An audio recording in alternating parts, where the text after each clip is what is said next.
When people think about war, they usually imagine armies, weapons, and geopolitical tensions.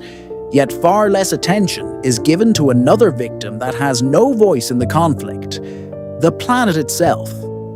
Because beyond the headlines and battlefields, war quietly leaves scars on the Earth that can last for decades, sometimes even generations. Explosions, fires, chemical releases, and massive military movements do not simply reshape cities or borders.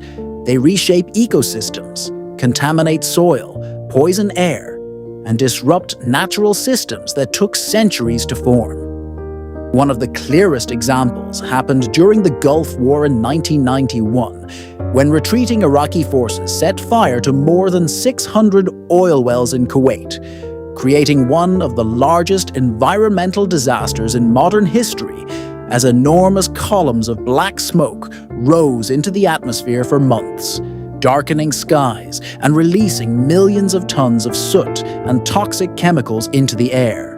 Scientists studying the aftermath found that these fires injected huge quantities of pollutants such as sulfur dioxide, carbon particles, and heavy metals into the atmosphere, reducing air quality across the region and depositing contaminated residue onto surrounding land and water systems. This type of environmental damage does not disappear when the war ends, because toxic substances released during conflict can remain trapped in soil and groundwater for years, slowly affecting agriculture, wildlife, and human health.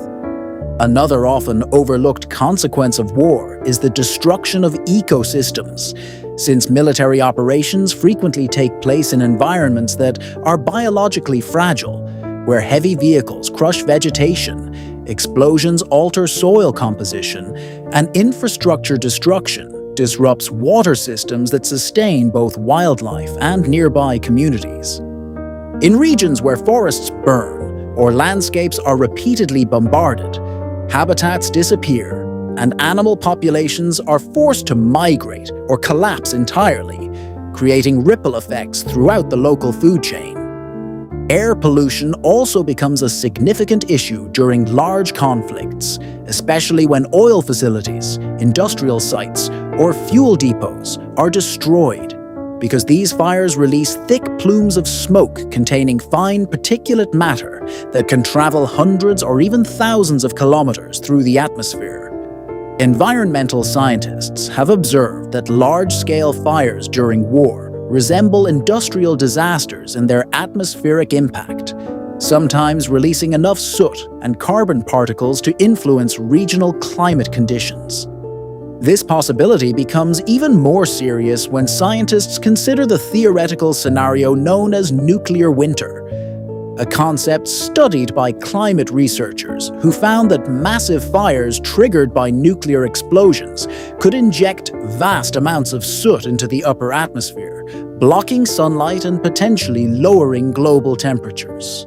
Studies published in climate science journals suggest that if enough smoke reached the stratosphere, it could disrupt agriculture worldwide by reducing sunlight and shortening growing seasons, illustrating how the environmental consequences of war could extend far beyond the immediate conflict zone. Even conventional warfare, however, leaves environmental damage that accumulates over time, because military equipment consumes enormous quantities of fuel. Weapons testing contaminates land with chemical residues, and unexploded ordnance can render entire regions unsafe for agriculture or wildlife habitation. Perhaps the most striking reality is that nature often bears these costs silently, without appearing in casualty statistics or diplomatic negotiations, even though the ecological consequences may persist long after peace agreements are signed. Yet there is also an important lesson hidden within this environmental damage, because studying how war affects the Earth reminds us how interconnected human activity and planetary systems truly are. The air we breathe, the soil that grows our food, and the ecosystems that sustain biodiversity are not separate from human conflict, but deeply influenced by it.